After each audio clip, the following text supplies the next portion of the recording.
نحمده ونصلي على رسوله الكريم اما بعد فاعوذ بالله من الشيطان الرجيم بسم الله الرحمن الرحيم رب اشرح لي صدري ويسر لي امري واحلل عقدة من لساني يفقهوا قولي ان الذين جاءوا بالافك عصبة منكم، جو لوگ یہ بہتان گھڑ لائے ہیں وہ تمہارے اندر ہی کا ایک گروہ ہیں. لا تحسبوه، نہ تم سمجھو اس کو، یعنی اس واقعے کو، شر لکم، برا اپنے حق میں، بل ہوا خیر لکم، بلکہ یہ بھی تمہارے لیے اچھا ہے، یعنی اس واقعے میں بھی تمہارے لیے بھلائی ہے. لکل امرئ منہم ما اکتسب من الاسم، جس نے اس میں جتنا حصہ لیا اس نے اتنا ہی گناہ سمیٹا. والذی تولی کبرہ، اور جس شخص نے اس کی ذمہ داری کا بڑا حصہ اپنے سر لیا، منہم، ان میں سے، لہو عذاب عظیم، تو اس کے لیے تو بہت بڑا عذاب ہے. پہلے میں چاہوں گی کہ اس واقعے کی مختصر روداد آپ کے سامنے رکھ دوں جو مختلف سیرت کی کتابوں میں بیان ہوئی ہے، اور پھر اس کے بعد اس کی آیات اور الفاظ کی تفسیر. نبی صلی اللہ علیہ وسلم کا دستور تھا کہ سفر میں جاتے ہوئے ازواج مطہرات کے درمیان قرہ اندازی فرماتے، جس کا قرہ نکل آتا اسے ساتھ لے جاتے. غزوہ بنو المصطلق، اس غزوے میں قرہ حضرت عائشہ رضی اللہ تعالی عنہا کے نام نکلا، آپ انہیں ساتھ لے گئے. غزوے سے واپسی میں ایک جگہ پڑاؤ ڈالا. پڑاؤ کا کیا مطلب ہوتا ہے؟ کہیں ٹھہر گئے. حضرت عائشہ اپنی حاجت کے لیے گئیں اور اپنی بہن کا ہار جسے ادھارا لے کر گئی تھی کھو بیٹھی. احساس ہوتے ہی فوراً اس جگہ واپس گئیں جہاں ہار غائب ہوا تھا. اسی دوران وہ لوگ آئے جو آپ کا ہودج اونٹ پر لادا کرتے تھے. ہودج کیا ہوتا ہے؟ جسے ڈولی نہیں ہوتی، پالکی جس کو بولتے ہیں، جس میں شادی کے بعد دلہنیں بیٹھ جاتی ہیں اور پھر کچھ لوگ اٹھاتے ہیں. جنازے سے ملتی جلتی چیز ہوتی ہے، اس لیے کہ اب پالکی تو کہیں نظر نہیں آتی، جنازہ تو پھر بھی کہیں دیکھ لیتے ہیں، تو اس لیے اسٹریچر کہہ لیجیے. بہرحال اس دور میں اونٹ پر بیٹھنے کے لیے عورتوں کو خاص طور پر، آپ کو پتہ ہے کہ اونٹ پر بیٹھنا ایک بڑا مشقت کا کام ہے، اگر نہ پتا ہو تو کسی دن جا کے بیٹھ کے دیکھ کے آئیے. تو وہ طریقہ کیا ہوتا تھا کہ عورتیں اس پالکی میں بیٹھ جاتی اور کچھ مرد اٹھا کے اس کو اونٹ پہ رکھتے اور پھر سواری چل پڑتی. بہرحال اس پالکی کو عربی میں ہودج کہتے ہیں. اسی دوران جب حضرت عائشہ اپنا ہار ڈھونڈ رہی تھی، کیونکہ حاجت کے لیے گئی تھی تو دور گئی تھی، تو پیچھے سے جو ہودج اٹھانے والے تھے وہ آئے اور انہوں نے ہودج اٹھایا اور اونٹ پہ رکھا اور گئے. انہوں نے سمجھا کہ حضرت عائشہ اندر بیٹھی ہوئی ہیں، اس لیے اسے اونٹ پہ رکھ دیا.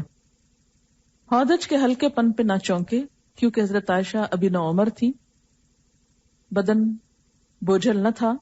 چونکہ کئی آدمیوں نے مل کر ہودج اٹھایا تو اس لیے ہلکے پن پہ بھی تعجب نہ ہوا. اگر صرف ایک یا دو آدمی اٹھاتے تو شاید انہیں پتہ چلتا کہ اندر کوئی نہیں. بہرحال حضرت عائشہ رضی اللہ تعالی عنہا ہار ڈھونڈ کر قیام گاہ پہنچی تو پورا لشکر جا چکا تھا اور میدان بالکل خالی پڑا تھا. نہ کوئی پکارنے والا تھا نہ جواب دینے والا. وہ اس خیال سے وہیں بیٹھ گئی کہ لوگ انہیں نہ پائیں گے تو پلٹ کر وہیں تلاش کرنے آئیں گے. لیکن اللہ اپنے امر پر غالب ہے، جو تدبیر چاہتا ہے کرتا ہے. چنانچہ حضرت عائشہ کی آنکھ لگ گئی، سو گئی وہیں. اتنے میں ایک صحابی جن کا نام ہے صفوان بن معطل رضی اللہ تعالی عنہ، ان کی آواز سن کر بیدار ہوئی. وہ انا للہ و انا الیہ راجعون پڑھ رہے تھے اور کہہ رہے تھے کہ رسول اللہ صلی اللہ علیہ وسلم کی بیوی. ان کا کام یہ تھا کہ قافلہ جب روانہ ہو جاتا تو یہ پیچھے سے سب جگہ گھومتے تاکہ اگر کوئی گری پڑی چیز ہو تو وہ پہنچا سکیں.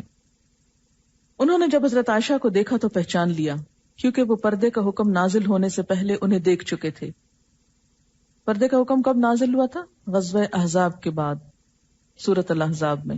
اس میں واضح طور پر آتا نا کہ اذا سألتموهن متاعا فاسألوهن من وراء حجاب، کہ جب تم ان سے یعنی ازواج مطہرات سے کچھ چیز مانگو تو پردے کے پیچھے سے مانگو. لیکن سوتے ہوئے ان کا منہ کھل گیا ہوگا، پہچان گئے. انہوں نے انا للہ پڑھی اور اپنی سواری بٹھا کر حضرت عائشہ کے قریب کر دی. حضرت عائشہ اس پہ سوار ہو گئی کیونکہ ظاہر ہے گھر تو جانا تھا. حضرت صفوان نے انا للہ کے سوا زبان سے ایک لفظ نہ نکالا، چپ چاپ سواری کی نکیل تھامی اور پیدل چلتے ہوئے لشکر میں آ گئے۔ یہ ٹھیک دوپہر کا وقت تھا، لشکر پڑاؤ ڈال چکا تھا، یعنی اگلے سٹاپ پہ رکے ہوئے تھے سب۔ انہیں اس کیفیت کے ساتھ آتا دیکھ کر مختلف لوگوں نے اپنے اپنے انداز میں تبصرہ کیا، اور اللہ کے دشمن عبداللہ بن ابی کو بھڑاس نکالنے کا ایک اور موقع مل گیا۔ چنانچہ اس کے پہلو میں نفاق اور حسد کی جو چنگاری سلگ رہی تھی، اس نے اس کے کرب پنہا کو عیاں اور نمایاں کیا، یعنی بدکاری کی تہمت تراش کر واقعات کے تانے بانے بننا، تہمت کے خاکے میں رنگ بھرنا اور اسے پھیلانا، بڑھانا اور ادھیڑنا اور بننا شروع کیا۔ یعنی بہت سی چیزوں کو ملا جلا کے ان پر الزام کیا لگایا کہ نعوذ باللہ حضرت عائشہ اس شخص کے ساتھ برا فعل کر کے آئی ہیں، اور ان کے ساتھ ان کی دوستی تھی، اسی لیے پیچھے رہ گئی اور اب ان کے ساتھ چلی آ رہی ہیں۔ عبداللہ بن ابی کے جو دوسرے ساتھی تھے وہ بھی اس بات کو بنیاد بنا کر اس کا تقرب حاصل کرنے لگے، یعنی خوب سکینڈل پھیلا۔ جب مدینہ آئے تو ان تہمت تراشوں نے خوب جم کر پروپیگنڈا کیا۔ ادھر حضور صلی اللہ علیہ وسلم خاموش تھے، کچھ بول نہیں رہے تھے، لیکن جب لمبے عرصے تک وحی نہ آئی تو آپ نے حضرت عائشہ سے علیحدگی کے متعلق اپنے خاص صحابہ سے مشورہ کیا۔ بعض نے اشاروں سے، بعض نے صراحت سے مشورہ دیا کہ آپ علیحدگی اختیار کر لیں، لیکن حضرت اسامہ نے مشورہ دیا کہ آپ انہیں اپنی زوجیت میں برقرار رکھیں، دشمنوں کی بات پہ کان نہ دھریں۔ اس کے بعد آپ نے ممبر پر کھڑے ہو کر عبداللہ بن ابی کی ایذا رسانیوں سے نجات دلانے کی طرف توجہ دلائی۔ اس پر حضرت سعد بن معاذ اور اسید بن حذیر نے اس کی قتل کی اجازت چاہی، یعنی چونکہ بہت بول رہا تھا آپ کے خلاف، تو آپ نے لوگوں کو اکٹھا کیا اور کہا کہ کون ہے جو مجھے اس شخص کی اذیت سے نجات دے؟ تو 2 لوگ اٹھے اور انہوں نے کہا کہ آپ ہمیں اجازت دیجیے، ہم اس کو جا کے ختم کر دیتے ہیں۔ لیکن حضرت سعد بن عبادہ پر، جو عبداللہ بن ابی کے قبیلہ خزرج کے سردار تھے، قبائلی حمیت غالب آ گئی۔ دونوں حضرات میں ترش کلامی ہوئی، جس کے نتیجے میں دونوں قبیلے بھڑک اٹھے۔ آپ کو معلوم ہے اوس اور خزرج قدیم زمانے سے آپس میں لڑتے رہتے تھے، تو یہ دونوں لوگ مختلف قبائل سے تھے، تو آپس میں ہی الجھ پڑے، کیونکہ عبداللہ بن ابی کا جو قبیلہ تھا وہ سمجھ رہا تھا کہ شاید ہمارے ساتھ اس کے قتل سے زیادتی ہو جائے گی۔ آپ صلی اللہ علیہ وسلم نے بہت مشکل سے انہیں خاموش کیا اور خود بھی خاموش ہو گئے، وہ معاملہ پھر وہیں پر رہ گیا۔ ادھر حضرت عائشہ کا حال یہ ہے کہ وہ غزوے سے واپس آتے ہی بیمار پڑ گئیں، 1 مہینے تک مسلسل بیمار رہیں۔ انہیں اس تہمت کے بارے میں کچھ بھی معلوم نہ تھا، البتہ انہیں یہ بات کھٹکتی تھی کہ بیماری کی حالت میں نبی صلی اللہ علیہ وسلم کی طرف سے جو لطف و عنایت ہوا کرتی تھی اب وہ نظر نہیں آ رہی۔ بیماری ختم ہوئی تو وہ ایک رات ام مستح کے ہمراہ قضاء حاجت کے لیے میدان میں گئیں۔ اتفاق سے ام مستح اپنی چادر میں پھنس کر پھسل گئیں۔ اس پر انہوں نے اپنے بیٹے کو بد دعا دی۔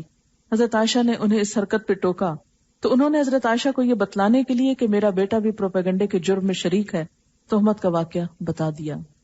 حضرت عائشہ نے واپس آ کر اس خبر کا ٹھیک ٹھیک پتہ لگانے کی غرض سے حضور صلی اللہ علیہ وسلم سے والدین کے پاس جانے کی اجازت چاہی۔ اجازت پا کر والدین کے پاس تشریف لے گئیں اور صورتحال کا یقینی طور پر علم ہو گیا تو بے اختیار رونے لگیں۔ 2 راتیں اور 1 دن روتے روتے گزر گیا۔ اس دوران نہ نیند آئی اور نہ آنسو رکے۔ وہ محسوس کرتی تھی کہ روتے روتے کلیجہ شک ہو جائے گا۔ اسی حالت میں حضور صلی اللہ علیہ وسلم تشریف لائے، کلمہ شہادت پر مشتمل خطبہ پڑھا اور اما بات کہہ کے فرمایا، اے عائشہ، مجھے تمہارے بارے میں ایسی اور ایسی بات کا پتہ چلا ہے۔ اگر تم اس سے بری ہو تو اللہ تعالیٰ ان قریب تمہاری برات ظاہر فرما دے گا۔ اگر خدا نخواستہ تم سے کوئی گناہ سرزد ہو گیا ہے تو اللہ تعالیٰ سے معافی مانگ لو اور توبہ کر لو، کیونکہ بندہ جب اپنے گناہ کا اقرار کر کے اللہ کے حضور توبہ کرتا ہے تو اللہ تعالیٰ اس کی توبہ قبول کر لیتا ہے۔ اس وقت حضرت عائشہ کے آنسو ایک دم تھم گئے، اب انہیں آنسو کا ایک قطرہ بھی محسوس نہ ہو رہا تھا۔ انہوں نے اپنے والدین سے کہا کہ وہ آپ صلی اللہ علیہ وسلم کو جواب دیں، لیکن والدین کی سمجھ میں نہ آیا کہ کیا جواب دیں۔ اس کے بعد حضرت عائشہ نے خود ہی کہا، واللہ میں جانتی ہوں کہ یہ بات سنتے سنتے آپ لوگوں کے دلوں میں اچھی طرح بیٹھ گئی، یعنی ہے بالکل جھوٹ لیکن اتنی کثرت سے سنی گئی ہے کہ یوں لگتا کہ سچ ہو گئی، اور آپ لوگوں نے اسے بالکل سچ سمجھ لیا ہے۔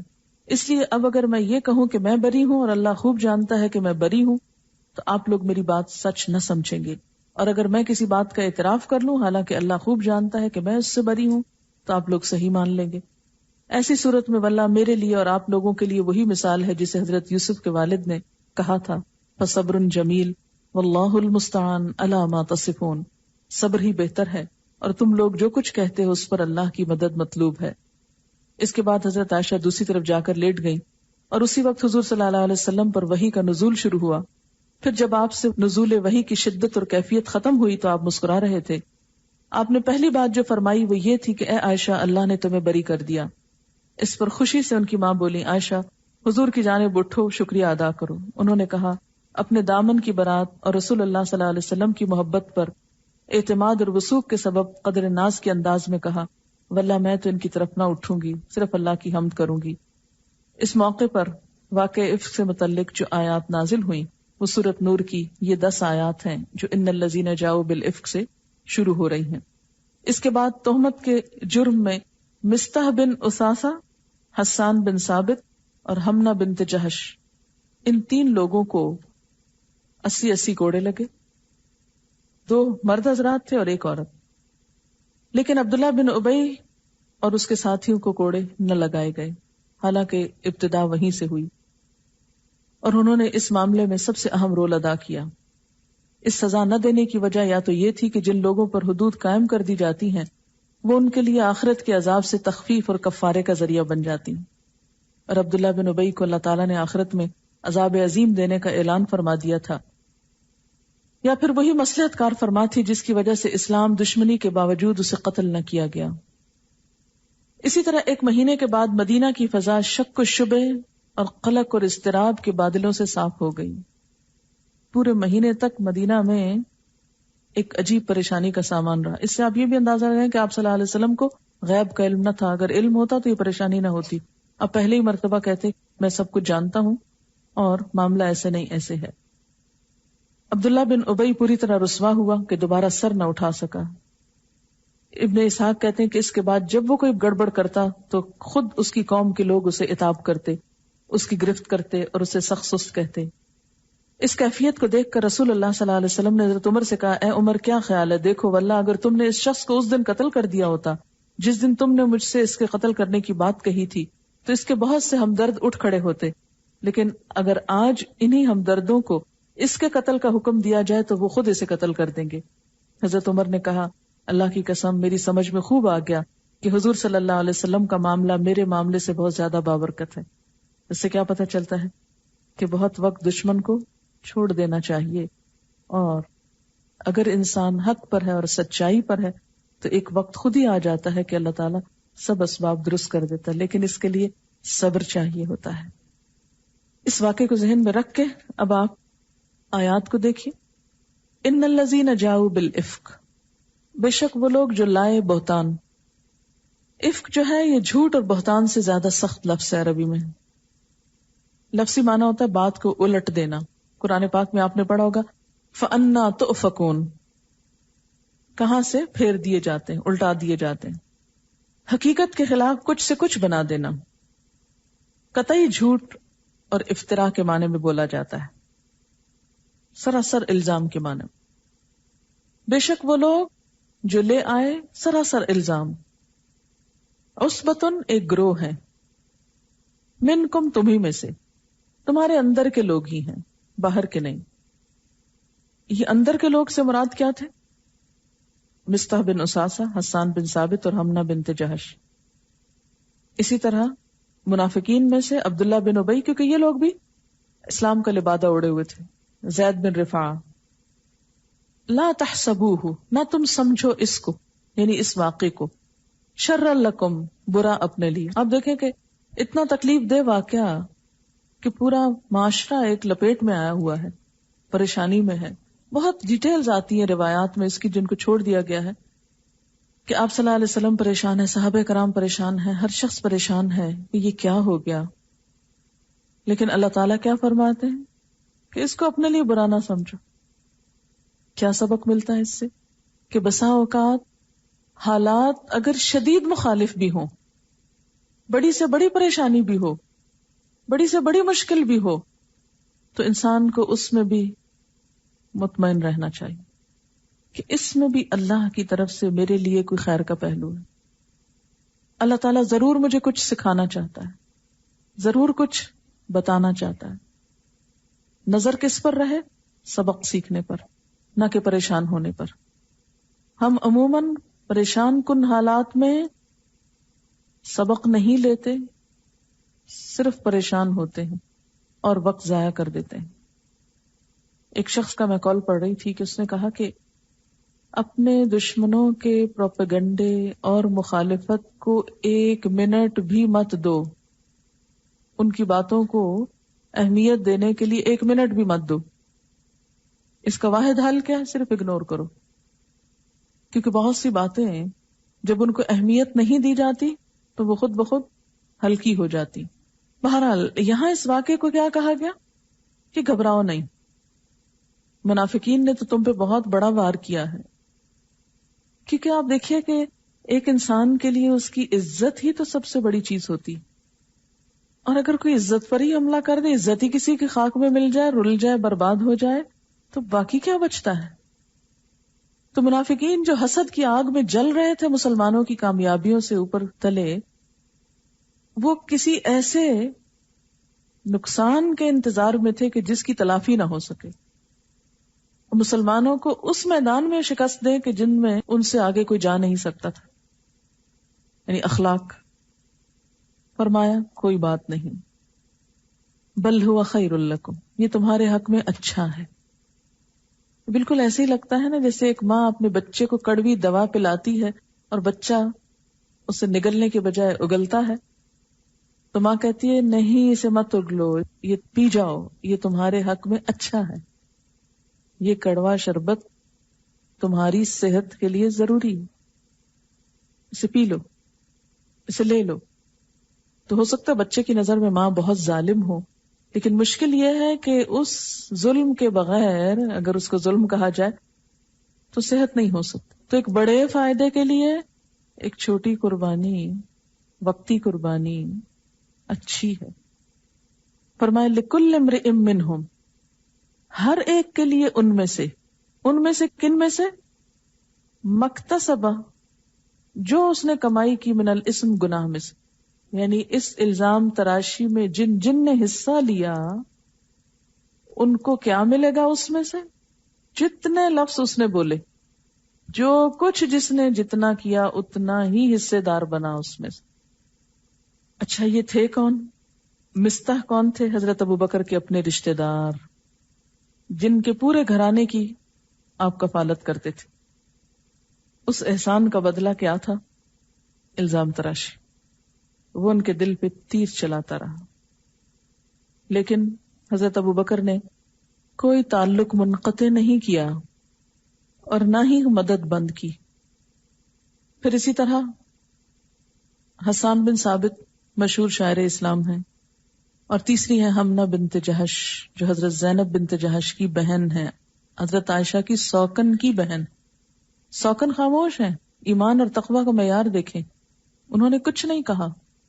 ورنہ ایسے مواقع تو بہت اہم ہوتے ہیں کسی کو نظروں سے اتارنے کے لیے، لیکن جن کے دل میں خدا کا خوف ہو وہ ایک لفظ بھی غلط نہیں بولتے کسی کے خلاف، کہ ان کو پتا ہے کہ خدا کو جان دینی ہے اور جو بولا جا رہا ہے لکھا جا رہا ہے اور حساب ہوگا. اللہ کے ہاں ایک ایک لفظ تولا جائے گا، بے سوچے سمجھے کچھ نہ نکالا جائے. لیکن وہ اپنی بہن کی طرفداری کرتے ہوئے آپ کے خلاف بول رہی تھی. فرمایا جس نے جو کیا اپنے لیے کیا اور وہ اس کو حصہ مل جائے گا. لِكُلِّ امْرٍ مِّنْهُمْ مَا اكْتَسَبَ مِنَ الْإِثْمِ، ہر ایک کی کمائی اپنی اپنی کوشش کے مطابق. والذی، اور وہ شخص کون؟ عبداللہ بن ابی، تولا، جس نے حصہ لیا، متولی ہوا، ذمہ داری لی، کبرہ، اس کی بڑی بات کا، منہم، ان میں سے، لہو عذاب عظیم، اس کے لیے بہت بڑا عذاب ہے. کہاں کا عذاب بڑا ہے؟ آخرت کا. لولا، کیوں نہیں؟ اب اللہ تعالیٰ سب مسلمانوں سے کہتے لولا، کیوں نہ ہوا ایسے؟ اس سمعتموہ، جب تم نے سنا تھا اس کو، یعنی یہ واقعہ جب تم نے سنا تھا، یہ بات جب تمہارے کانوں سے ٹکرائی تھی. ظن المؤمنون والمؤمنات، کیوں نہ گمان کیا مومن مردوں اور عورتوں نے، بانفسہم، اپنے نفسوں کے ساتھ، خیرن، بلائی کا، اپنے بارے میں اچھا کیوں نہ سوچا. اپنی بات تو نہیں تھی، لیکن حضرت عائشہ کی بات کو یا اس واقعے کو کیا قرار دیا گیا؟ ان کی اپنی بات. تم سوچو اگر تم اس جگہ پر ہوتے تو یہی کچھ کرتے. یعنی اپنے لوگوں، اپنی ملت، اپنے معاشرے کے لوگوں سے نیک گمان کیوں نہ کیا کہ جو صورت حضرت عائشہ اور صفوان بن معطل کے ساتھ پیش آئی. اگر ان دونوں میں سے تم میں سے کوئی ایک ہوتا تو تم اپنے بارے میں کیا سوچتے، کیا سمجھتے کہ ایسا ایک تنہائی کا موقع پاتے ہی سوائے برا کام کرنے کے اور کچھ نہ کرتے؟ مومن مردوں اور مومن عورتوں کا مزاج کیا ایسا ہی ہوتا ہے؟ ایمان والے کیا ایسے ہی ہوتے ہیں؟ اسی لیے ہم دیکھتے ہیں کہ حضرت زینب سے جب پوچھا گیا حضرت عائشہ کے بارے میں، حالانکہ حضرت عائشہ کہتی ہیں کہ سب سے زیادہ میرا مقابلہ حضرت زینب سے ہی رہتا تھا، کیونکہ عمر کے اعتبار سے اور باقی بہت سی چیزوں میں وہ ان کے قریب تر تھی. لیکن روایات میں آتا ہے کہ جب ان سے پوچھا گیا تو انہوں نے کہا یا رسول اللہ، خدا کی قسم میں اس کے اندر بھلائی کے سوا اور کچھ نہیں جانتی. اس کو اخلاق کہتے ہیں کہ صرف خدا کا خوف. حضرت عائشہ خود بھی جب حضرت حسان نے ان کو جو کچھ بھی کہا لیکن ہمیشہ بعد میں عزت اور تواضع سے پیش آئیں. اور اس سے بھی پتہ چلتا ہے کہ اگر کسی سے غلطی ہو بھی جائے تو پھر اس کو معاف بھی کر دینا چاہیے. پھر اسی طرح باقی لوگوں کے پاس بھی جب ایسی بات آئی، ایسا واقعہ سامنے آیا، تو انہوں نے بھی آپس میں، جیسے گھر میں ایک بات سن کے انسان آتا ہے اور ڈسکس کرتا ہے، تو بعض صحابہ کے بارے میں یہ بھی ملتا ہے کہ ان سے کہا گیا کہ اگر تم اس جگہ پر ہوتے تو کیا کرتے، تو تم عائشہ کے بارے میں کیا سوچتے ہو. یعنی ایک صحابی نے اپنی بیوی سے کہا کہ اگر عائشہ کی بجائے تم وہاں ہوتی ایسی سچویشن میں تو تم کیا کرتی؟ تو عائشہ تو تم میں درجے میں کہیں بڑی ہوں. تو ان کے بارے میں کیسے سوچ لیا گیا کہ وہ ایسا کچھ کر سکتی؟ یعنی مراد اس سے کیا ہے کہ جب ان پر الزام تراشی کی گئی تو تم نے اپنے پر قیاس کرتے ہوئے اس کی تردید کیوں نہ کی اور اسے بہتان صریح کیوں نہ قرار دیا؟ وَقَالُوا هَذَا إِفْكٌ مُبِينٌ، اور کیوں نہ کہا کہ یہ ایک بہت بڑا الزام ہے. لولا جاؤ، کیوں نہ لائے، علیہ اس پر، بِأَرْبَعَةِ شُهَدَاءَ 4 گواہ. 4 تو کیا انہوں نے ایک گواہ بھی پیش نہ کیا اس پر. فَإِذْ لَمْ يَأْتُوا بِالشُّهَدَاء، پھر جب وہ گواہ لا نہیں سکے، فَأُولَٰئِكَ عِندَ اللَّهِ هُمُ الْكَاذِبُونَ، تو اللہ کے نزدیک یہ خود ہی جھوٹے ہیں. کون؟ الزام لگانے والے.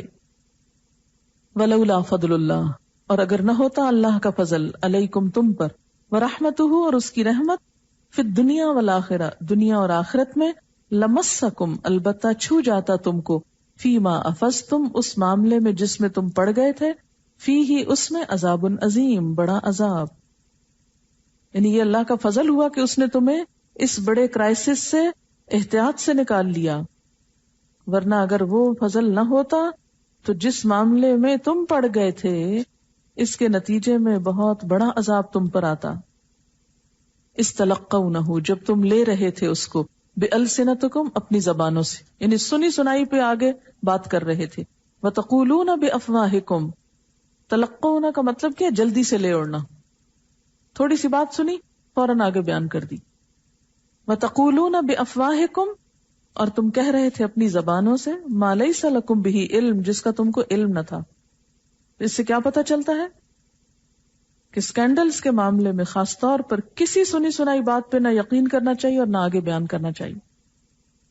کل جو کمنٹس آئے ہیں میرے پاس، اس میں کسی نے لکھا ہوا ہے کہ آج کل ہمارے معاشرے میں عموماً اگر دیکھا جائے تو لوگوں کی دل پسند گفتگو کیا ہے، پسندیدہ ترین موضوع گفتگو کا کیا ہوتا ہے؟ لوگوں کو ڈسکس کرنا، اور اس میں بھی ان کے سکینڈلز کو ڈسکس کرنا کہ کون کس کے ساتھ دوستی رکھتا ہے اور کون کس کے ساتھ کس درجے تک انوالوڈ ہے. حالانکہ اللہ کے ہاں ایسا کرنے والے سخت ناپسندیدہ ہیں. حدیث میں آتا ہے نا، کفا بالمرء اثما ان یحدث بکل ما سمع، کافی ہے انسان کے گناہگار ہونے کے لیے کہ وہ ہر سنی سنائی بات کو آگے بیان کرنے لگے بغیر تحقیق کے بولے. ما لیس لکم بہ علم. اس پیمانے پر ہم سب ذرا سوچیں اپنے اخلاق کو.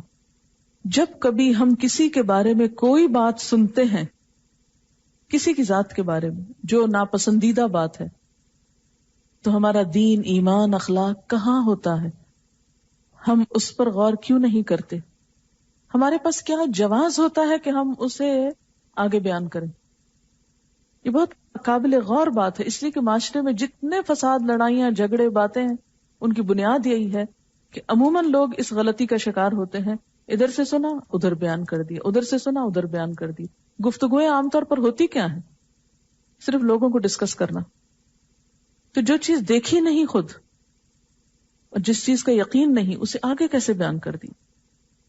متفق علیہ حدیث ہے انسان بعض مرتبہ اللہ کی ناراضگی کا کوئی ایک کلمہ کہتا ہے جس کی کوئی وقت اس کے نزدیک نہیں ہوتی، وہ سمجھتا بہت چھوٹی بات کی میں نے، لیکن اس کی وجہ سے وہ جہنم کے اتنے نیچے طبقے میں پہنچ جاتا ہے جتنی گہرائی زمین آسمان کی ہے، بلکہ اس سے بھی زیادہ نیچا چلا جاتا ہے. اب دیکھیں کہ بعض اوقات کسی بات کی کچھ حقیقت نہیں ہوتی، کچھ حقیقت نہیں.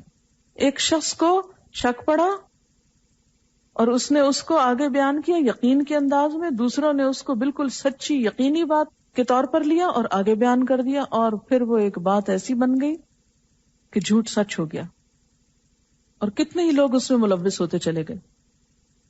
ہو سکتا ہے ایک شخص کا اپنا کوئی پرسنل گرج ہو، کوئی حسد ہو، کوئی اور وجہ ہو، اور وہ اس کا انتقام لینا چاہتا ہو. فرمایا وَتَحْسَبُونَهُ هَيِّنًا، اور تم اس کو بڑا آسان لے رہے تھے، بہت لائٹلی لے رہے تھے.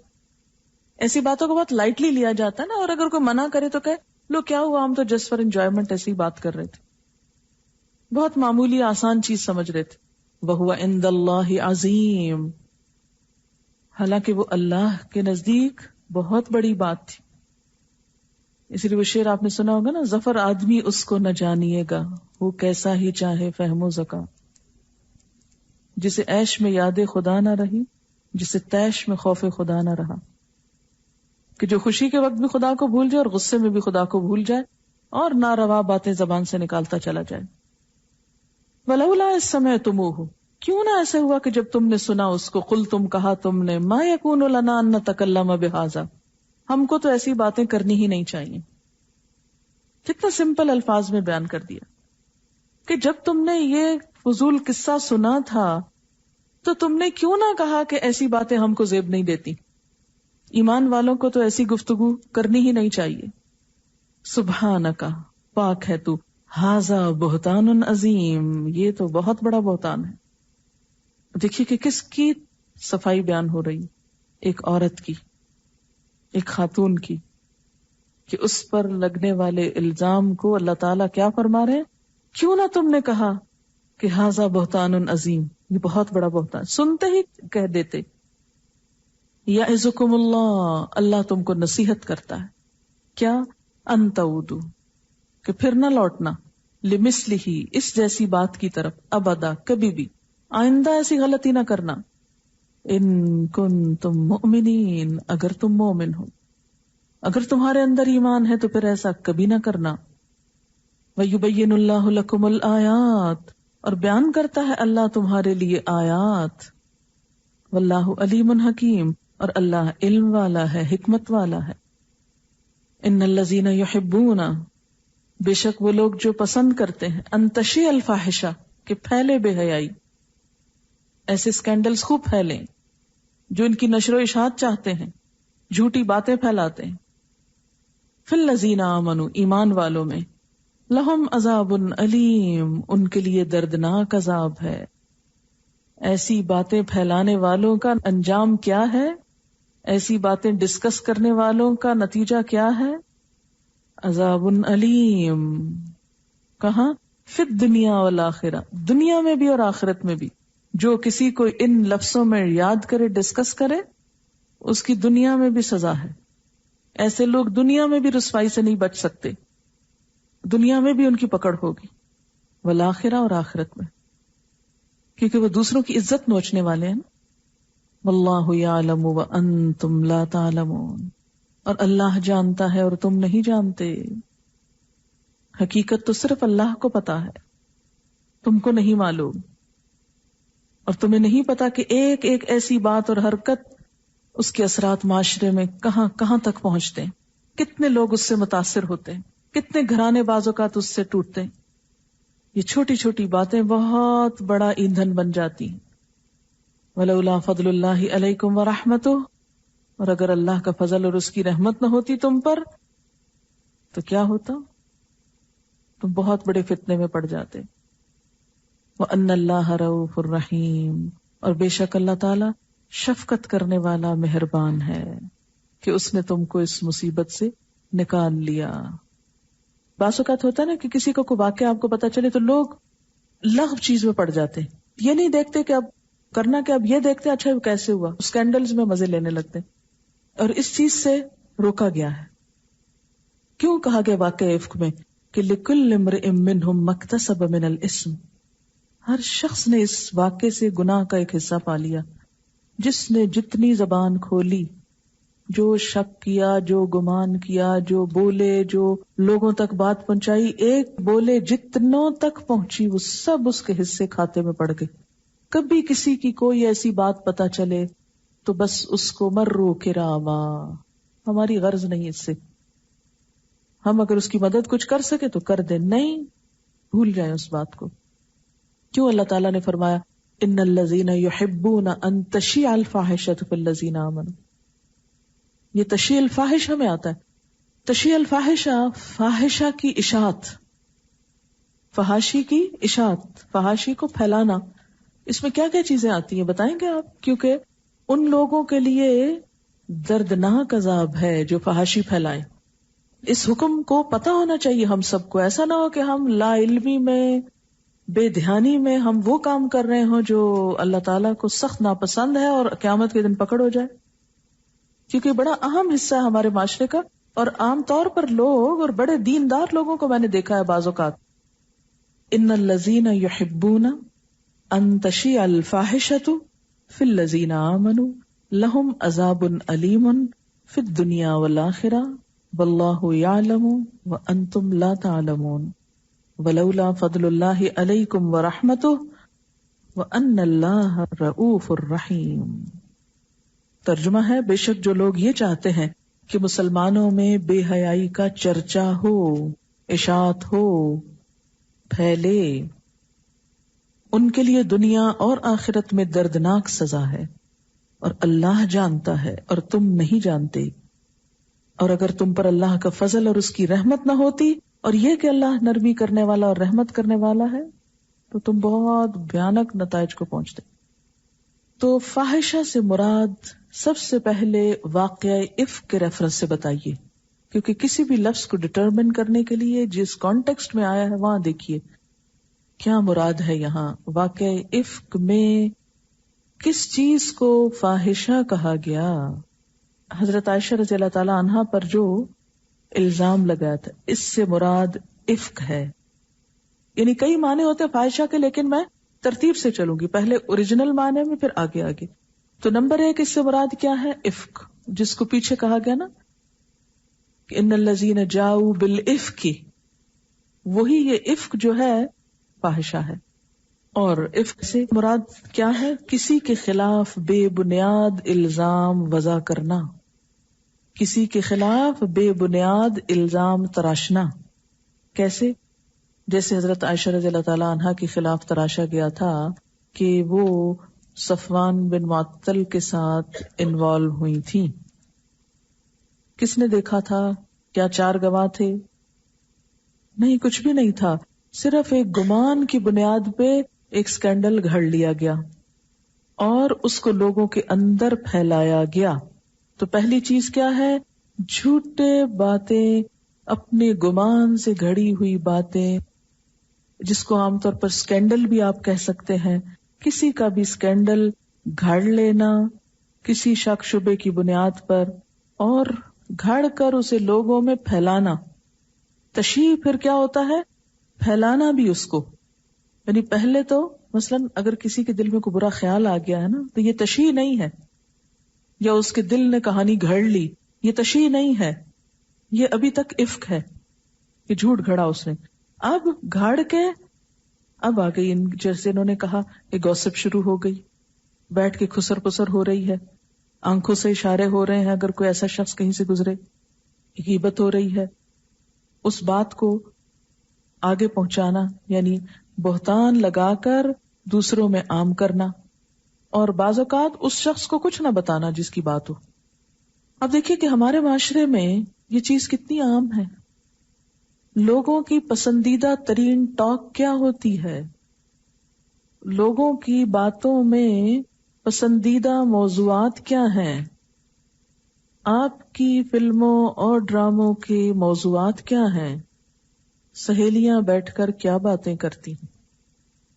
سوشل نجی گفتگوؤں میں کیا موضوعات آتے ہیں؟ ہم سب سوچیں اور خود بھی ذرا اپنے آپ کو رکھ کے دیکھیں کہ کہیں زندگی میں ہم نے تو ایسا کوئی کام نہیں کیا کہ کسی بھی مومن عورت یا لڑکی پر بے بنیاد، بغیر کچھ دیکھے، بغیر کسی پروف کے، بغیر کسی دلیل کے، صرف سنی سنائی پر اس کو آگے پہنچا دیا. ہم کو پڑی خبر کوئی کانوں میں تھوڑی بہت، اس میں 4 جھوٹ اور ملائے اور گھڑ کے واقعہ ایک پوری سٹوری بنا کے اس کو آگے پھیلا دیا، کسی اور کو بتا دیا. بہت ایکسائٹیڈ ہوئے، تمہیں پتا ہے فلانی بات کا، اور اس نے سن کے اس کے پیٹ میں درد اٹھی، اس نے آگے بتا دیا. اب ایک سلسلہ روایت چل پڑا، اور کیا ہو گیا؟ یہ سب مل کر تشیع الفاحشہ، ایک بے حیائی کی بات تھی، وہ پھیلتی چلی گئی، اس کی اشاعت ہوتی چلی گئی. ایسے لوگوں کے لیے دنیا اور آخرت میں دردناک عذاب ہے، معمولی بات نہیں ہے. دنیا اور آخرت میں دردناک عذاب ہے. اب دیکھیے کہ 3 صحابہ جن میں خاتون بھی تھی، ان کو 80 کوڑے پڑے، ترس نہیں کھایا گیا. ہمارے معاشرے میں اس کا تصور ہی نہیں. ہم تو اتنا بھی نہیں کرتے کہ دوسرے کا منہ بند کرے، بس چپ کرو، ختم کرو، یہی کرو، کوئی ضرورت نہیں اس کو آگے کرنے کی. ہم تو روکتے بھی نہیں کسی کو، بلکہ اس کو شے دیتے ہیں، اور بتاؤ اچھا اور کیا. اور اگر وہ سٹوری ادھوری ہو یا اس کا سر پیر نہ ہو تو چاہتے ہیں کہ کسی طرح تو کچھ شامل کرے کہ ہماری سیٹسفیکشن ہو. یعنی ہمیں بوریت ہونے لگتی ہے جب ایسی کوئی کہانی نہیں ملتی کہیں بھی.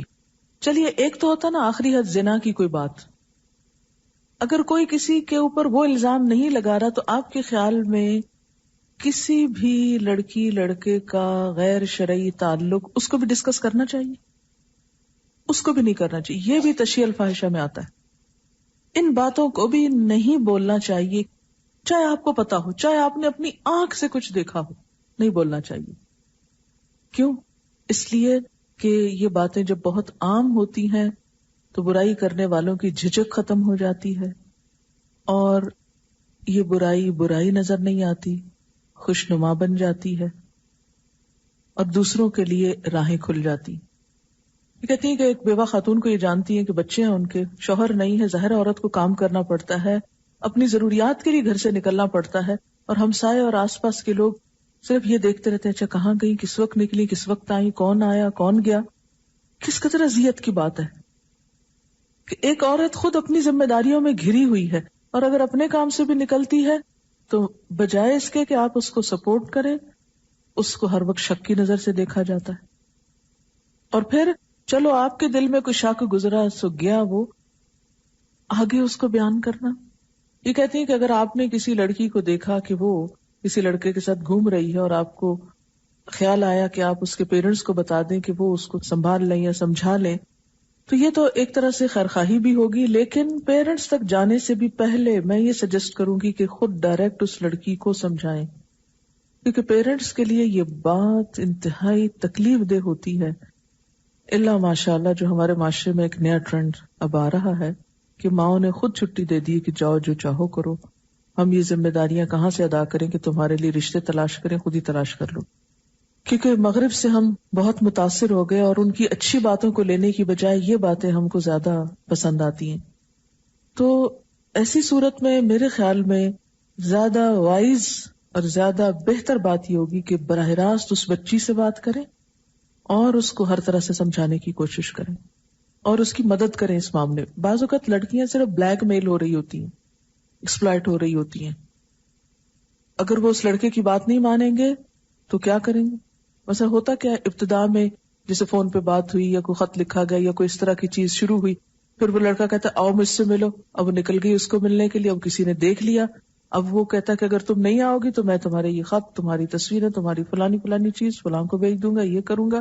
اب وہ مجبوراً اس کی ہر بات مانتی چلی جاتی، چونکہ وہ دلدل پاؤں رکھ بیٹھتی ہے نا، پھر عورت کے لیے کمزور ہونے کے ناطے اس دلدل سے باہر نکلنا بہت مشکل ہو جاتا ہے. تو اس لیے ایسی صورت میں ان بچیوں کی مدد بھی کرنی چاہیے کہ جو نہ چاہتے ہوئے بسا اوقات آگے پھسلتی چلی جاتی ہیں. پھر جو تجسس کر رہے ہیں، جیسے انہوں نے ویڈیو کا بتایا کہ بسا اوقات لوگ تجسس شروع کر دیتے ہیں کہ اگر کسی کے بارے میں برا خیال آ جائے تو تجسس نہیں کرنا چاہیے، کھود کرید نہ کرے. بعض اوقات ہمیں چھوٹی موٹی شد بدھ لگ جاتی ہے، ہم کوئی آدھی بادی بات کسی سے سن لیتے ہیں، پھر کیا کرتے ہیں، اس سے پوچھ، اس سے پوچھ، اس سے پوچھ، جس کو نہیں پتا اس کو بھی پتا چل جاتا ہے. تمہیں نہیں پتا ہو، تم کہاں رہتی ہو، معاملہ تو یہاں تک پہنچا ہوا ہے. اچھا، پھر اس کو آدھی کہانی خود سنا. یہ جو بول رہے ہیں نا سب تشیع الفاظ، سب فرشتے لکھ رہے ہیں، سب تولا جائے گا نامہ اعمال میں. کیا ضرورت ہے؟ اذا مروا باللغو مروا کراما، یہ اس کے اپوزٹ ہے. یہ بات عباد الرحمان کی لسٹ سے باہر نکل جائیں گے آپ. اللہ تعالیٰ کو اپنے بندوں کی بےزتی نہیں پسند. کوئی کسی کے پیچھے پڑے اللہ تعالیٰ اس کو بھی پکڑ لیتے ہیں. کیوں میرے بندے کے پیچھے پڑتے ہو؟ کیونکہ وہ خود ڈھانپتا ہے نا بندوں کو، خود معاف کرتا ہے.